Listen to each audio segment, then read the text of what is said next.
Hi Flosstube, welcome back to my channel. Long time no see. I'm Nicole Buckeye Stitcher. This is my January end of the month update. A little late. I planned on doing this video last week and then I never had a day where I was home alone, so that didn't happen. But today is the day, so let's get started. I have progress to show. So if you remember, we talked last time, I was getting ready to go to my local stitching retreat, Stitch Away, and I had, I don't think, 8 or 9 projects that I was going to take with me, and I was going to get a bunch of progress done. I only worked on 5 things, but I feel like I got a fair amount of progress done, all things considered. I actually had a finish. This was one that I started in the, I've only ever done Mania once, and I did ornaments. So this is a finish from, and it's fully finished, from Mania, and it's this. And the saddest part about this little thing is that everything was stitched. All I had to do at Stitch Away was put them together, put all the little pieces together, which took hours. It took me almost a whole morning to do this, and by the time I got to this tie, I gave up and told Kathleen that she had to do it. And so she did. Of course she did. So he's cute. He has a little elf that matches him, or I don't know if she's an elf or she's just a little snow girl. He's a Riola's kit. It's on plastic canvas. He's really cute. I might do another one of these, but I don't know. So that's that. Another one that I worked on, I started this 2 years ago at Stitch Away because that was the first year. Sorry, I've got something in my eye and I don't know what it is and I can't find it. And I hate eyes. Anything that comes into the office that's got some kind of eye issue, oh, I hate eyes. They gross me out. I spent most of vet school when we had any lectures about eyes doing this because, like, I naturally want to cover my face as soon as some kind of gross eye thing comes up. Anyways, so 2 years ago was the first year that Sue Hillis was our designer in residence, and so I started a Sue Hillis pattern for that reason. That is the pattern, and the little little ring of keys is actually a charm, so it's 3D, it's super cute. And so I've also worked on this since I've been back from Stitch Away, so all this progress, all this progress, is not just from Stitch Away, but that's where I am. I had the majority of the coat done before this year, so I finished the coat and did the socks, back stitched the socks. I started back stitching the coat, but I misread the pattern and did it all in black, and only certain parts are supposed to be black. And the general consensus at my table was that the black made it look too cartoony. So I have to rip some more of this black out and do the light tan that just gives it outline without being obvious outline. So that's that. It's not a huge pattern, but Sue Hillis does lots of color changes, and so it just takes me a long time. And I'm going to have this made into a little pillow. So that's that. Remind me, I have to tell you about the trip that we took to the airport because Kathleen came from Nebraska and we had a great time, and then the snow came. Okay, I also worked on the 'Tis the Season Sal. I think I posted this on Instagram that I'm probably the only one still working on this one, and lots of people said they hadn't even started it yet, but anyway, so I actually got to the cardinal. So I've gotten quite a bit done. The last time I showed this, I didn't have the right greens, and I was going through the struggle of picking another green, so I settled on a 3rd green. It's very similar to, so for example, the one that I had to replace, oh geez, is this middle one. It's very close to this one, but when you see it in real life, there is different color and variegation to it. So that's where I got on that one. And I worked on this one after Stitch Away as well. I'm going to turn this light on and see if it makes any difference in the quality of this video. Hold please. Maybe, huh? Okay. All right, that is project 3, because remember, we're counting this as project 1. Okay, So I also, at Stitch Away, worked on Winter in My Garden. It's a Mirabilia. It's the first Mira I've ever worked on. This is one that Kathleen from Kathleen's Trodden Trail and I are doing as, I guess, sort of a stitch along. We don't have like a hashtag already. Well, actually, Kathleen always hashtags Stitch SAL with Buckeye Stitcher, so I just SAL with Kathleen's Trodden Trail, but there's no official. Anyway. So I worked on this since we were going to be together, and then I've worked on it a little bit since. Let me tighten this up. This is my progress. So that is like the part of the design that's in her lap, because she's designing her garden for the spring. So that's that. I'm happy with that. It actually goes pretty quickly. There's pretty decent blocks of color. Speaking of color, I really hate these green colors. But when it all comes together, it looks really nice because I have seen this in person. Otherwise, I would have never bought it. It's beautiful, beautiful in person. So those greens are hideous alone, but they will work once the coat and the rest of her dress are on the fabric.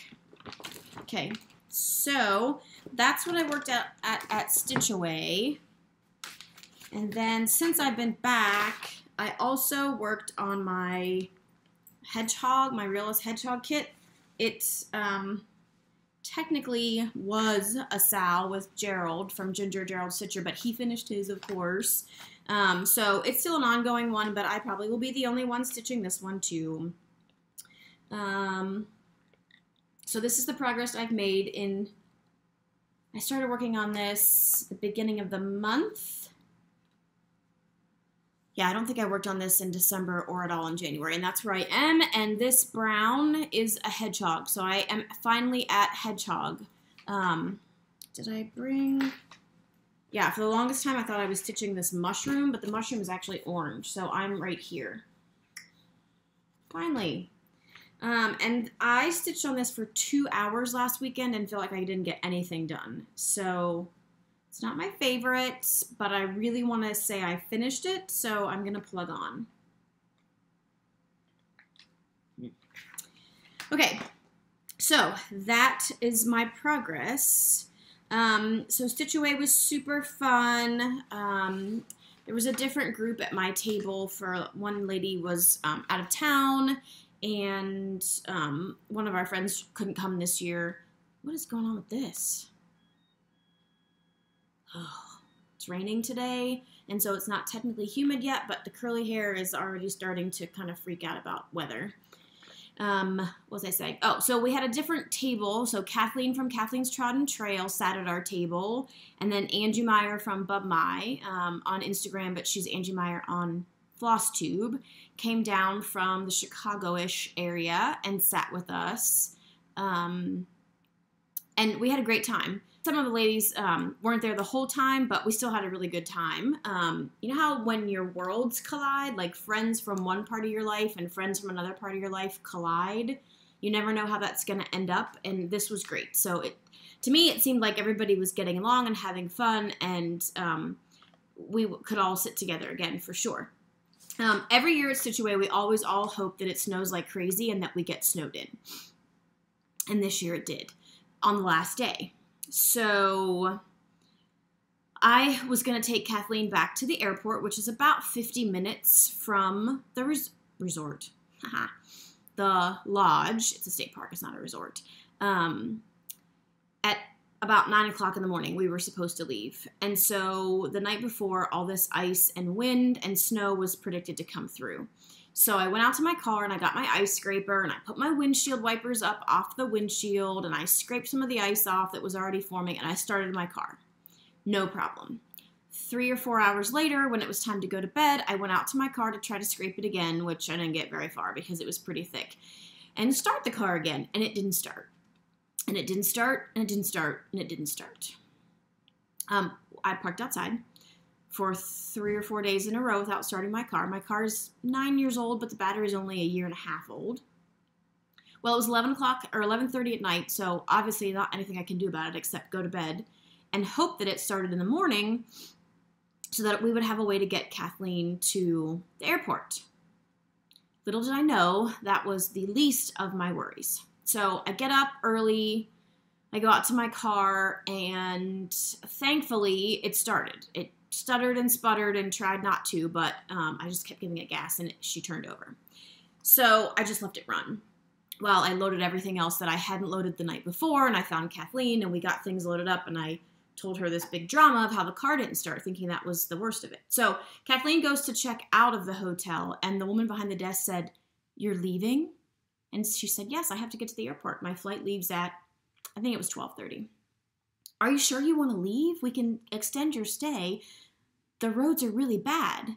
And she was like, "Well, I mean, we have to get to the airport. We're just going to go." So she checks out.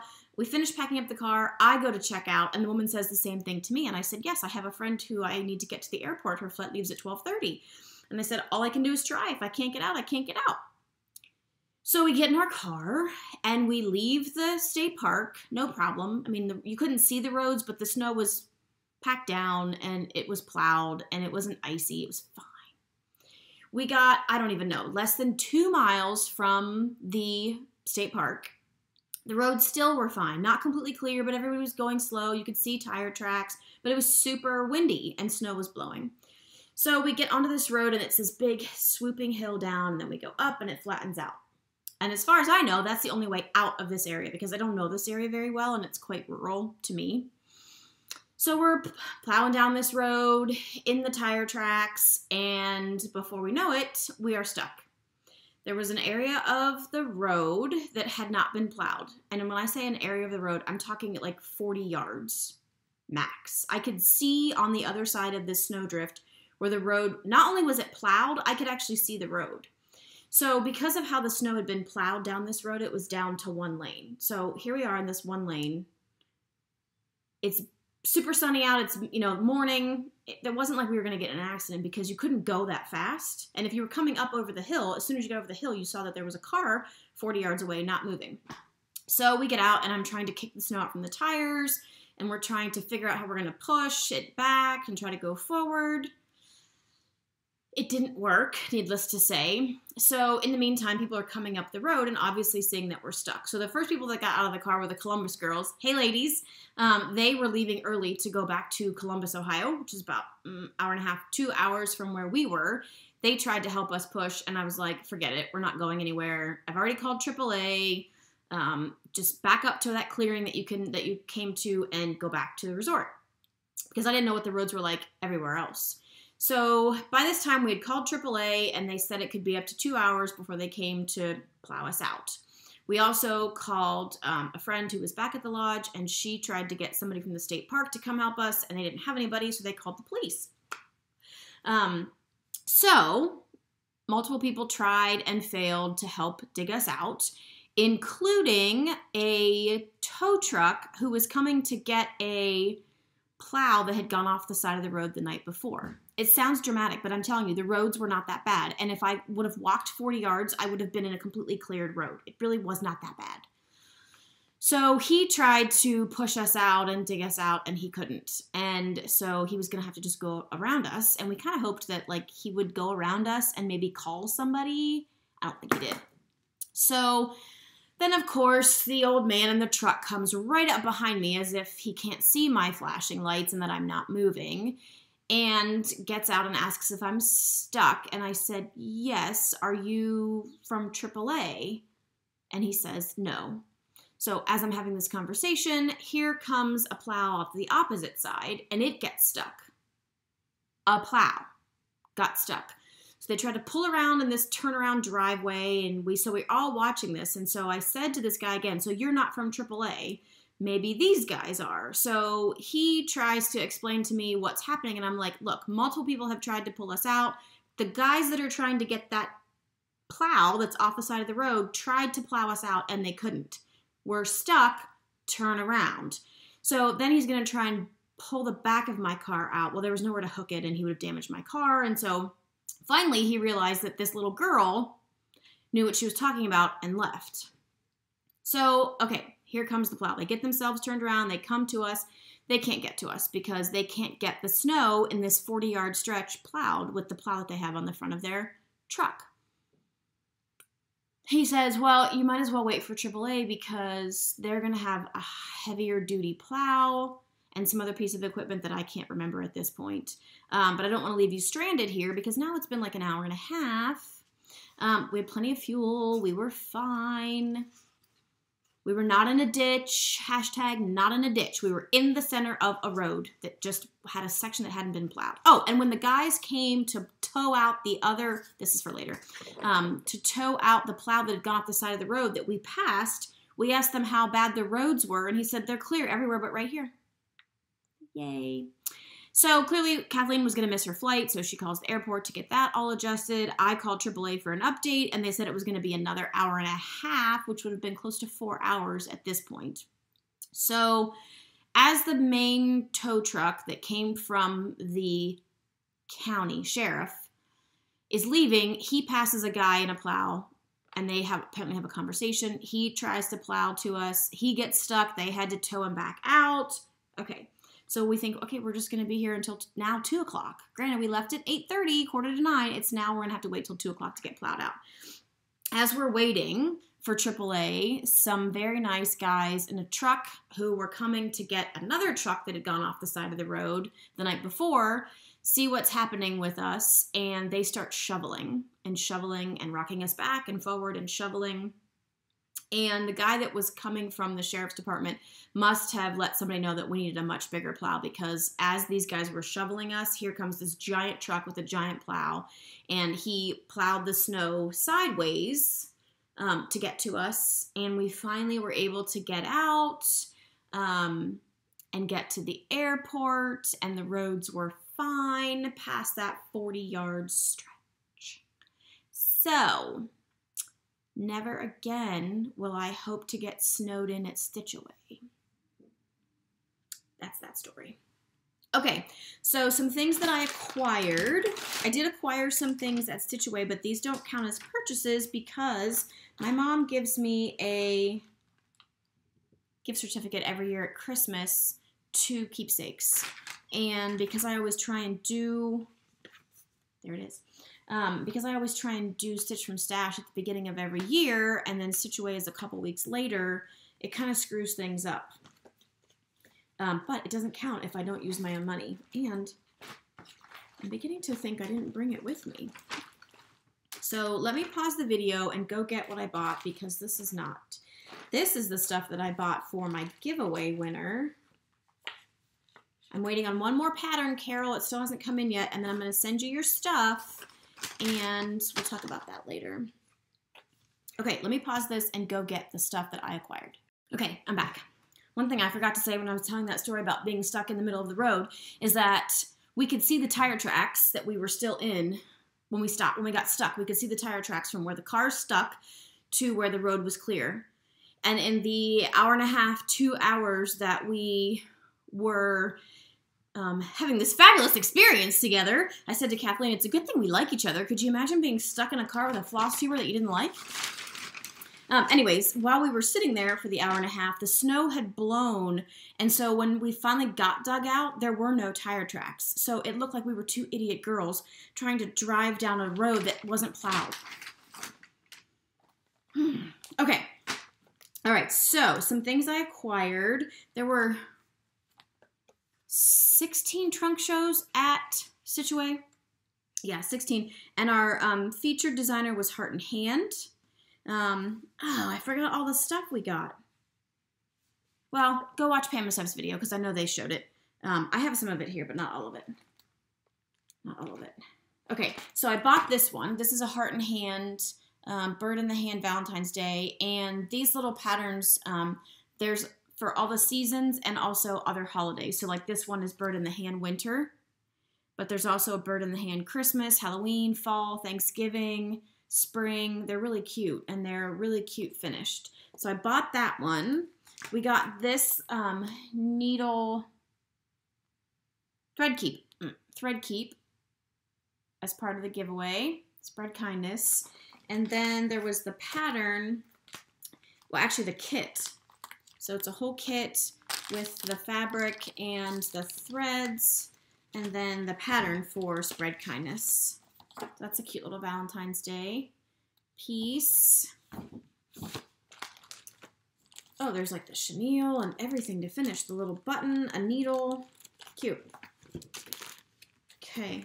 And then we got one other free pattern. It had a kindness theme to it, but I don't have it.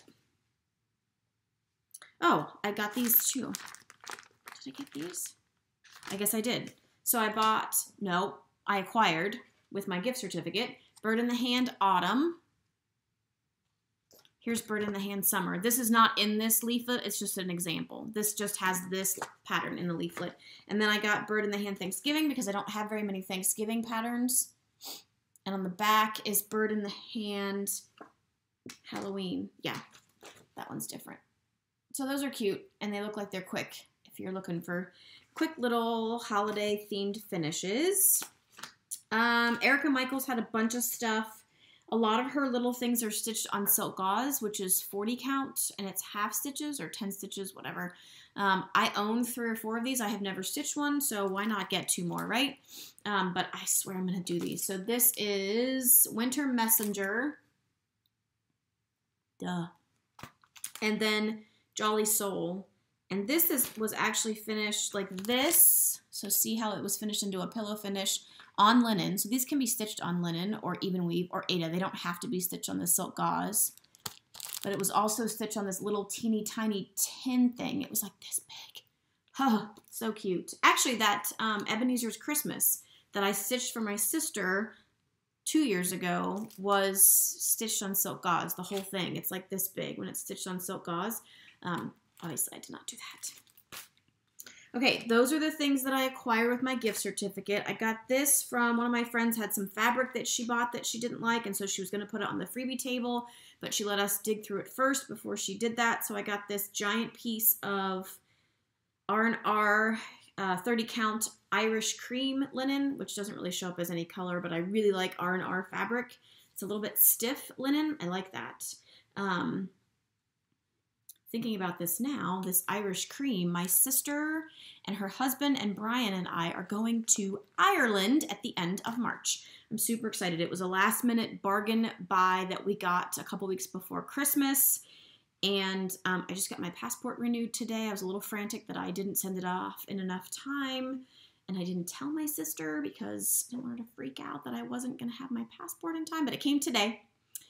We leave at the end of March. And I'm looking forward to that trip a lot. Okay, I also received from the sweet and lovely Julie at Reflections. She showed this in one of her videos and said that I needed it. And I messaged her and said, yes, I did need it. I had never stitched a biscornu before, and so she just sent it to me. So this is Cardinal Biscornu. This is from Tiny Modernist. And not only did she send that, she sent me the fabric to stitch it. So this is 2 pieces of a light mocha linen. It's a 28 count. I don't know if this is what's called for.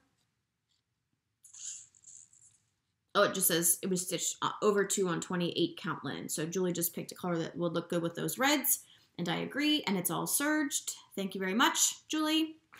I appreciate it very much. And then the last thing I acquired, if you remember in my last video, I showed an order that I received from Knickies.com. Hi, Nikki. And I ordered that fabulous fabric that had the, oh shoot, I forgot to bring the pattern. Let's see if I can pull it up on my phone while I'm chatting with you. That fabric that I bought to stitch this cardinal piece on, and then when I opened it up, I realized it was huge, way too huge, and said I was gonna have to talk to Nikki and see if that's really what I ordered. And lo and behold, that is what I ordered. She said I marked that I wanted a fat half, so she just mirror reflected it. Go watch the last video if you don't remember. It's way too big for this piece because I can't even stitch it on one side and then cut it off because the pattern that she printed goes all the way across it. So it's not going to be centered over the fabric. Silly, silly, silly. So we had a discussion about what I could do with the fabric and what I was going to do for the pattern instead of, I'm just trying to find the pattern so you can get an idea of why this is not going to work. I'm on Knickies.com where she says all her patterns and her painted and pressed linen, but she also has linen that is not decorative. It's just hand-dyed. Are you freaking, okay. So this is called Winter Solstice. Yeah. That's the pattern that I wanted to stitch on the fabric that was sort of similar to that with the big pine tree and snow at the bottom. But there's no way that I can stitch that on here because it's just, I can't center it. So Nikki said she would send me some different fabric if I stitched that piece on it, and then she would either use it as a model or at least use it as the cover model, because right now this is just the digital of what the pattern looks like. And I was like, yeah, I will do that. So this is the fabric that she sent instead. This is 36 count. This is on her website. Is that not fabulous? So the tree and the lamppost are printed like the music sheet on the Santa that I did my mom. You know, the Santa, green Santa, red Santa, green Santa, red Santa. But Nikki also hand painted the white that's on this fabric so that it looks like snow. And you can't see in this video, but it's a little bit shimmery. At first I thought it was glittery and I was gonna freak out because I hate glitter, but it's not. It's shimmery, but it does not come off on your hands, and it's not glittery. But you're not gonna be able to tell on this video. So anyways, so what I'm gonna do is stitch this on this fabric and just not stitch that light post. So there's a cardinal and there's a barn, there's more cardinals. This fabric would work fine. The fabric that I initially bought would work fine if I had bought the right size. So instead I'm gonna work on this. And she also sent me all the threads, which you didn't have to do that, Nikki, but I appreciate it. And I don't know what happened to them. And the fabric smells cinnamony, which is lovely. I don't have the threads. Nikki sent me all the threads that I need to stitch that pattern. So thank you, Nikki. If you like this and some of the other things that I have shown from Nikki's, please go to her website and check her out. But please know that she and her husband are the only ones that run this shop, and they make their linen to order. So she doesn't have this stocked. So it can take quite a few weeks for you to get your order, which is fine because we all have other stuff we need to stitch, right? But she has lots of different hand-dyed linens that aren't printed. She has some that are printed but not painted. She can paint on any of the printed ones. So go check her out and tell her I said hello. And she sent this really cute little, okay, I feel like I'm losing my mind because I haven't done a video in for so long. She sent this cute little card that had a cardinal on it. Whatever, you know what cardinals look like. Crap, what did I do with it? Okay, so let's get back to the giveaway. So I did my giveaway in the last video, and the giveaway was for either a $50 shopping spree by me at Keepsakes or a $50 gift certificate to 123 Stitch. And I decided that I was going to do two before I did that video. So I pulled two names on the random number generator and pulled two people, and I have not heard from the second person. And it has been 5 weeks, and I contacted them through my video, and I said it here. So I'm going to pull another name today because I can't keep waiting. I heard from the other one right away. That was Carol. Carol, like I said, all your stuff is over here. I'm just waiting for one more thing to come in from Keepsakes. So I still have my list of all my names, so I'm going to draw another name, which really I should have done 3 to begin with because this was for my 3,000 subscriber giveaway, but it was also my 2-year Flosstube anniversary, so whatever. So I'm going to pull up the random generator, random number, whatever it's called, and pull the other name to replace the person who never responded. And the same thing will apply. I will either do a $50 shopping spree from Keepsakes and mail that to you, or if you'd rather have a 123 Stitch gift certificate, that's fine too. I will ship anywhere or email it anywhere, obviously. Randomnumber.org. What is the website? Let's see if this comes up. Random.org. Okay, so there were 184 people who entered the giveaway. 1 through 84, generate 49. Can you see that? 49. Number 49 is, It is Kismet Stitches. Diana, you win. And at the time she said her favorite Christmas song was Have Yourself a Merry Little Christmas. So Diana, I will message you and let you know that you are the redraw. Yay. I don't think I've drawn anybody before that I have met. So that's fun. Okay. Let's make sure that I haven't missed anything on my list. I have some shout outs. I hesitate often to do shout outs because I feel like I get super excited about some people and shout them out and then they never make videos again. But these 4 have made multiple videos. So one is not really a shout out. It's kind of more of an acknowledgement of them. So everybody's watching Sunshine Stitchers, so I don't need to shout them out, but I do want to say hello, everybody. A couple videos ago, they had a discussion about watching my video and it evolved into my kitties. They were talking about my kitties on their video. And EJ said she liked Gray Baby's name as Gray Baby. And so I promise he still gets called Gray Baby, either usually when he's in trouble, and I can't remember whose name I'm supposed to be yelling, and he is often in trouble. He likes the countertops. He likes to get in the sink. He's naughty. Or when he's real sleepy and snuggly, he's Gray Baby.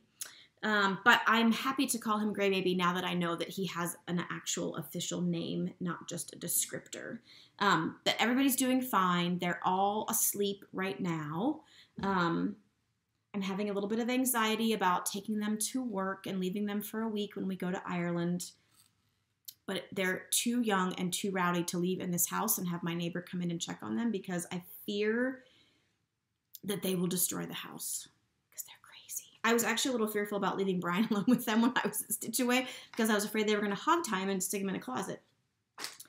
But they did fine. They all did fine. Gray Baby loves Brian. That is his person. He is on his lap as soon as Brian comes home from work.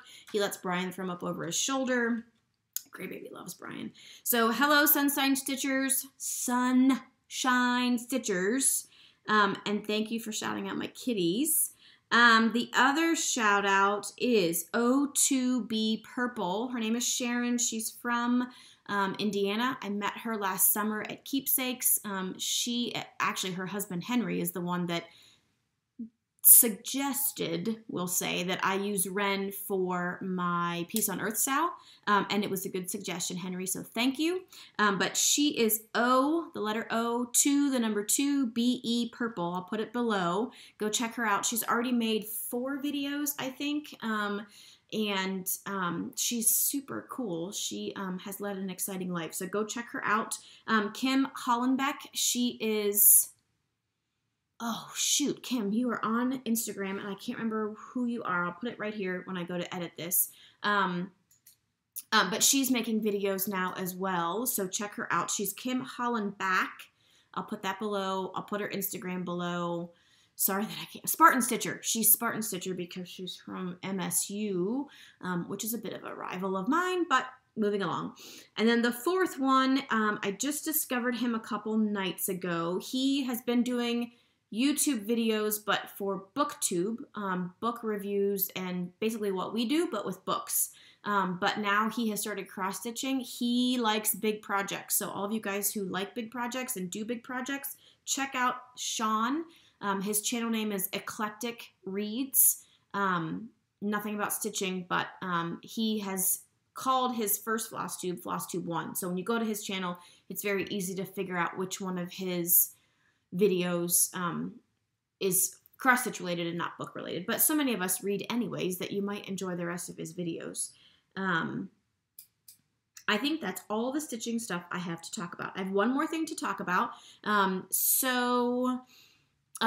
veterinary professionals, the technicians and veterinarians, we are required to have continuing education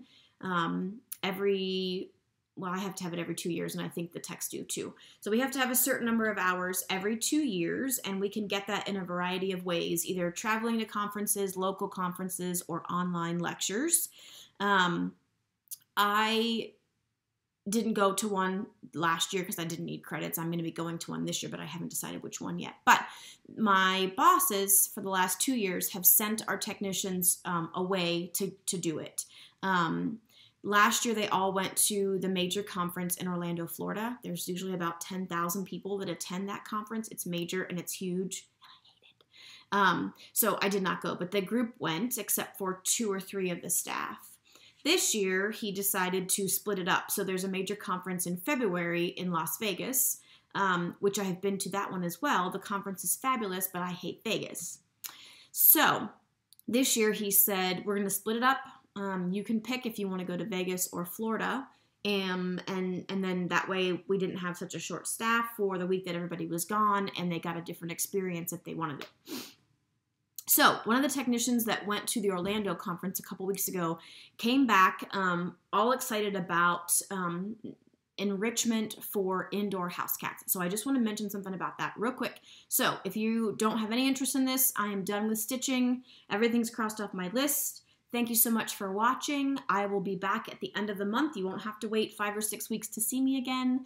Many thanks to everybody who has subscribed and left comments. And bye-bye. If you're still here, we're going to talk about some cat enrichment. So we have made indoor cats, well, we have made cats indoor-only pets for a number of reasons. It can be safer for the cat. It can be safer for the wildlife. But that's not their natural function. Cats, although they sleep many hours a day, they are also foraging for food and hunting and roaming. And roaming leads to breeding and fighting, and so there's some controversy about whether or not your cat should go outside. So our technician came back after listening to a lecture from 2 veterinary technicians, one who's also does a lot of behavior, about ways to get your indoor cat to forage to not be bored. So I'm going to put this link here. Hopefully that works. I'm going to put it below as well. Food puzzles for cats. It just kind of briefly talks about why enrichment is healthy for cats to keep them from getting bored, especially if you live in an apartment. And it's simple. You don't have to buy a bunch of stuff, although you can. A lot of it you can make on your own. For example, that's what this came in. So this is just an empty toilet paper roll.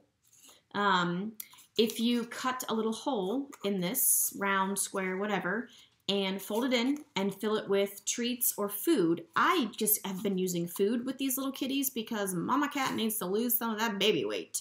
And then hide it. So you can hide it under the bed. You can hide it in their little cubby. I have put mine in weird places and they find them, like random spots in the house in the middle of the night. So this is an easy one. You can also, there are some really cool things on this website of cutting these into pieces and hiding toys in here, not just food, or making a little ball out of rings of cardboard and then putting treats and food in that.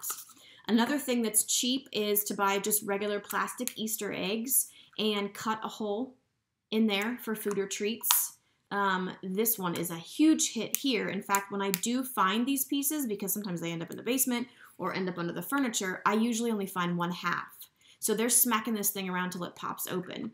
And then the third thing that she used was just these plastic cups that I'm sure you can get like in the baby aisle at the grocery store, and then cut different size holes in this. So not only have I used this just by itself to hide stuff into, but as they get better at it, you can put the egg in the cup. And so it makes it even harder. But it doesn't have to just be toys. You can hide, treats. You can hide toys and stuff. So this is a really simple example. So I had this jar, this glass jar. It came from IKEA. It was like $2 and I'm not using it for what I intended it to. So I stick stuff in here, like new toys or toys they haven't played with for a while, maybe a couple treats, and then just leave it out in the living room and watch them try to figure it out. Now, obviously, this is super simple. They can stick their heads in and grab it, but you want to start out with simple stuff because if you make it too hard, they'll get frustrated and they won't do it. And then as they get more and more used to it, then you can make it more difficult. So, for example, another one of the things on the website was to take those like toss away plastic containers for like leftovers. So the one that's about this long and about that deep, cut different size holes in that, smooth out the edges so they're not hurting their little foot sticking it in there, and then hide treats and toys in that they have to fish around and forage for. So go to the website if you're interested in this, because a lot of the things that are on the website are things that you can make. You don't have to spend a lot of money, but there are other things you can buy to challenge your cat. So The babies love this stuff. They think it's fabulous. I've hidden it in a couple different places, and then I can hear them, like as I'm stitching, I hear this thing rattling around at night. Mama, or Pearl, thinks this is ridiculous. So I used this one for her with some treats in it, and she pushed it and knew that there were treats in it because she obviously smelled it, and then she heard it, and she looked at me. So I pushed it again, and she looked at me. I mean, she just absolutely thinks this is ridiculous. So it's not going to work for every cat. She is more of an opportunistic cat, meaning that if somebody else is going to bat it around and she happens to grab something that falls out, great. But it still is making her move and think, and she's not just eating her food out of her bowl. The technician that gave the lecture, I don't know how many cats she has, I wasn't at the lecture, but she doesn't feed her cats from bowls. She feeds her cats in all these different puzzles. That seems like a lot of work to me, if you've got multiple cats, to like load these things up without them like climbing your leg, because when they hear the food come out, they're like right at my feet. So fill these things up, hide them before you go to work, fill them up when you come home. I mean, I don't know. That's not practical for me, but that might be something that you want to do. So if you do, go to the website because there's lots of information. It's foodpuzzlesforcats.com. That's all I have. Right? That's all I have. Okay. Thanks so much for watching. Have a great week. Bye.